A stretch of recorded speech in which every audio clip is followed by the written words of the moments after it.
नमस्कार दोस्तों।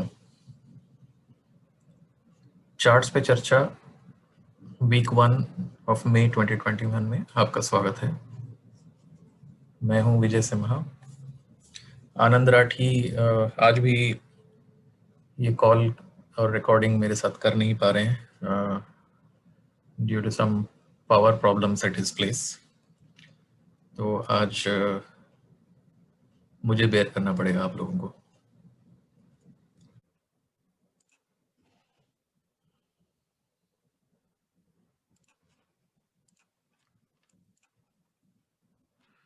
चलिए सीधा चलते हैं निफ्टी इंडेक्स पर। यह है निफ्टी इंडेक्स का मंथली चार्ट और ये 15,000 लेवल एक बिग राउंड फिगर है जिसके बारे में मैंने पहले वीडियोस में भी डिस्कस किया था कि ये बिग राउंड नंबर्स बहुत बड़े रेजिस्टेंस होते हैं और उनको पार करने में थोड़ा टाइम लग जाता है। जैसे हमने पिछले साल भी देखा था, उससे पहले साल भी देखा था। 12,000 पार करने में तीन अटेम्प्ट लगे हैं। उससे पहले यहाँ पर 9,000 पार करने में 1, 2, 3 अटेम्प्ट लगे हैं। और अगर हम वीकली स्केल पर चलते हैं, प्राइस निफ्टी इंडेक्स पे last week 20 week moving average से नीचे क्लोजिंग मिला था। ये डोजी बना था। इनफैक्ट इफ यू नोटिस ये 1, 2, 3 ये तीनों ही डोजी हैं। एंड ये जो राइजिंग चैनल था जो मार्च बॉटम से है, उस चैनल को भी ब्रेक किया था। चैनल ब्रेकिंग बेरिश होता है, बट एलियट वेव प्रिंसिपल्स में ये भी बोला जाता है कि wave 4 typically breaks the channel and then reverses. तो इसलिए मार्च बॉटम से मेजर लेवल वेव काउंट को ऐसा देखा जा सकता है 1, 2, 3 एंड ये पूरा कॉम्प्लेक्स करेक्शन था। ये करेक्शन ऊपर नीचे इसने कब फरवरी से लेके पूरा अप्रैल भी निकाल दिया इसने। फरवरी, मार्च, अप्रैल 3 महीने का करेक्शन था एंड बहुत विपसा हो रहा था। एवरी डे हमने देखा कि गैप अप होता था, फिर मार्केट स्लोली डिप कर जाता था, या गैप डाउन होता था और स्लोली राइज करता था। तो ये सब टाइम वेस्ट कार्यक्रम हुआ है यहाँ पे। सो मेरे हिसाब से ये एलियट वेव प्रिंसिपल्स के हिसाब से ये वेव 4 परफेक्टली फिट करता है, क्योंकि 2 काफी सिंपल था तो 4 कॉम्प्लेक्स था। That is called the rule of alternation. Elliott wave में रूल ऑफ ऑल्टरनेशन कहता है कि अगर वेव 2 कॉम्प्लेक्स था तो वेव 4 सिंपल हो सकता है, और अगर वेव 2 सिंपल है तो वेव 4 कॉम्प्लेक्स हो सकता है। अगर एक वेव डीप है तो दूसरा वेव शैलो होता है। अब चलते हैं डेली पिक्चर पे। आई थिंक पिछले वीडियो में मैंने जो एक पॉइंट मिस कर दिया था, एंड माफ करिए उसके लिए, मैंने ये मेंशन नहीं किया था। ये था कि ये जो 20 डे मूविंग एवरेज लाइन है, इसने 40 डे मूविंग एवरेज लाइन को बेरिश क्रॉसओवर किया था। उसके बाद से प्राइस जो है 40 डे मूविंग एवरेज के ऊपर क्लाइम नहीं कर पाया काफी टाइम तक। इससे पहले ऐसा चीज कब हुआ है? आई थिंक लास्ट टाइम यहाँ पे हुआ था, बहुत temporarily in October, and it happened only last year before the major crash happened.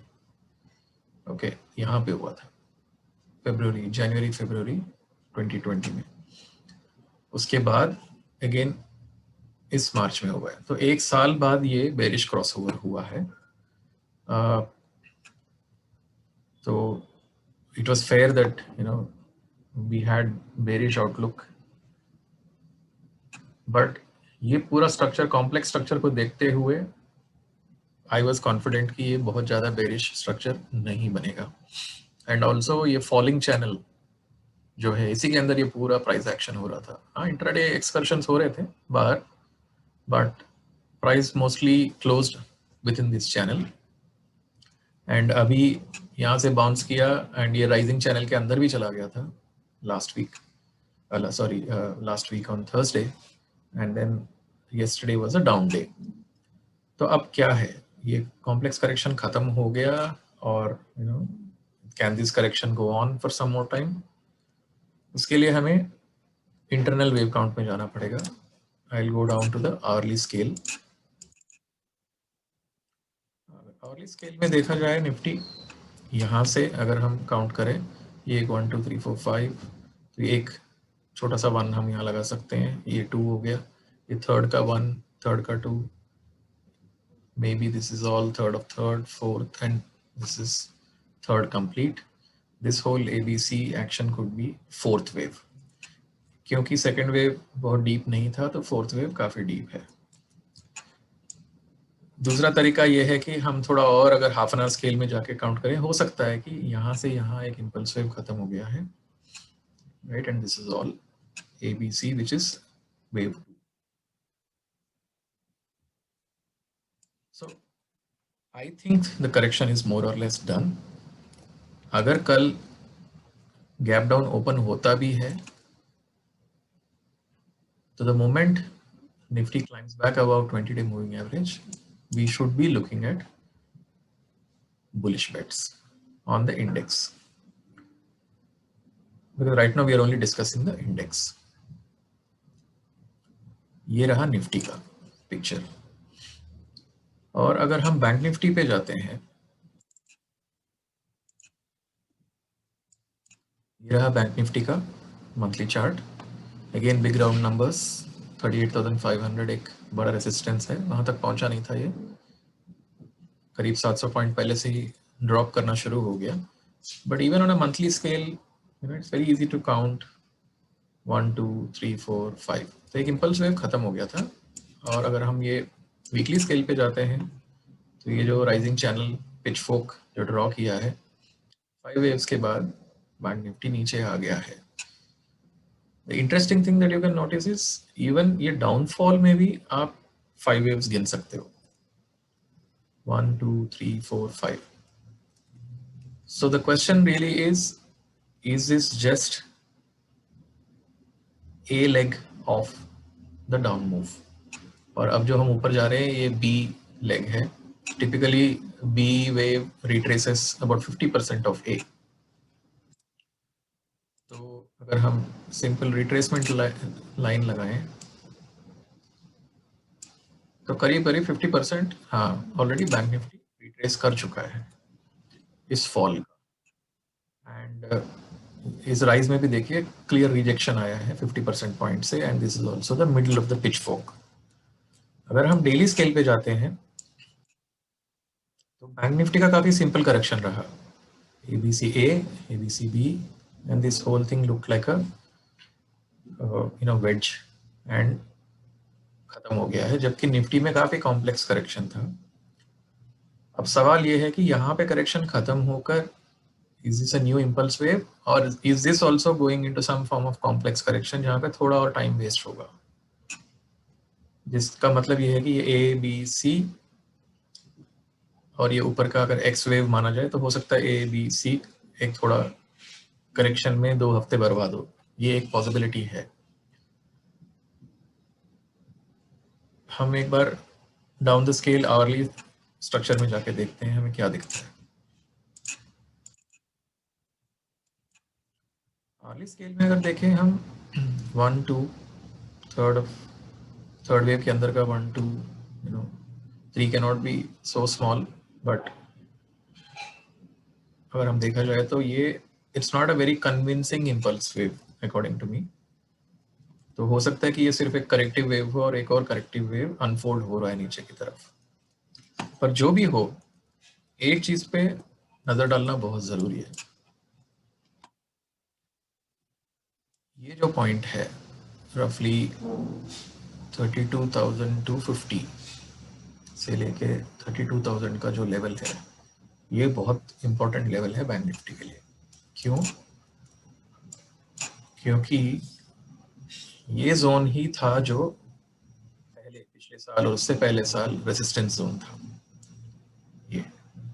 और इस जोन के ऊपर हम कोरोना बॉटम के बाद ऊपर चले गए हैं, and now it's come back and we are again back into the same zone. उसी जोन में है. तो ये बहुत स्ट्रॉन्ग सपोर्ट है बैंक निफ्टी को स्ट्रक्चरली. सिर्फ अगर स्ट्रक्चर देखा जाए तो ये बहुत स्ट्रॉन्ग सपोर्ट जोन है। वर्स्ट केस सिनेरियो 28,500 के आसपास, but this itself is a very good support, जिस जोन में हम ऑलरेडी हैं 30,000 के आसपास। सो उस हिसाब से देखा जाए तो जो भी करेक्शन हो रहा है, as long as the price is closing above the 20-day moving average, हमें घबराना नहीं चाहिए लॉन्ग पोजीशंस को लेकर। अगेन मैं यही कहूँगा जो मैं बार बार कहता हूँ, ज़रूरी नहीं है कि हम इंडेक्स में ट्रेड करें। जब इंडेक्स थोड़ा कंफ्यूजिंग लगता है तो हमें स्टॉक्स की तरफ देखना चाहिए। But before we go there, let's look at what some of the other indices are doing. चलो देखते हैं निफ्टी पीएसयू बैंक इंडेक्स। ये हमने पहले भी डिस्कस किया था, यू रिमेंबर। ये मे बॉटम से वेव 1 वेव 2, ये या तो वेव 3 यहाँ खत्म हो गया, विच आई डाउट, और this could be wave 1 with in wave 3। तो यहाँ पे एक 1 लगेगा, यहाँ ये 2 लगेगा, and then this will extend. Metals में ऐसा ही हुआ है। So before we go to metals, let's look at it on a daily scale. Nifty PSU Bank volumes के हिसाब से ये हाई वॉल्यूम जोन था, यहाँ से नीचे आ गया है। Now it is trying to go back into it. तो इसको देखना बहुत जरूरी है। निफ्टी पीएसयू बैंक में आप एसबीआई का चार्ट भी देखो, काफी सिमिलर लगेगा। So let's not get very bearish about it until and unless it closes again below this 20-day moving average. Yes, last closing 20-day moving average के नीचे था, but let's wait how it fares tomorrow. Metals.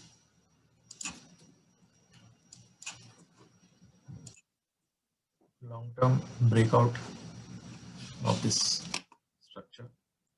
जैसे मैं कह रहा था, metals में बड़े लेवल का 1 2 एंड 3 के अंदर के ये सब डिविजन्स हैं 1 2। तो same thing could be happening even in PSU bank, जहां पे हमने यहाँ से ड्रॉप करना शुरू किया and we are somewhere here. So if it starts turning around, then PSU banks could really rally a lot. ये रही index Nifty metals index. Let's also look at Nifty pharma index. तो Nifty pharma index अगर देखा जाए, so we are pushing the all time high levels 14,020। ये level 2015 में hit किया था, massive rejection after that, and तब से हम करेक्शन में चले गए इतने साल। So now finally we are trying to push about that. So if I go down to the weekly scale, ये है फार्मा का weekly count, where wave 1 is finished here, this is wave 2 and is just the beginning of wave 3। अब ये सोचो ये कितना extend कर सकता है यहाँ से, अगर मैं इसको लॉग स्केल पे ले जाऊं, right, it's just about to break out. So looking at the metals index, looking at the structure of the pharma index, and also looking at the PSU bank index, मुझे लग नहीं रहा कि market अभी bearish mode में है। But since we do this video for the coming week, like I said, let's wait for the action to show its colors tomorrow. Let's not get overly bearish either on Nifty or Bank Nifty, especially on Nifty. बहुत ज़्यादा bearish नहीं होते हैं, and take our trading decisions accordingly. Thank you.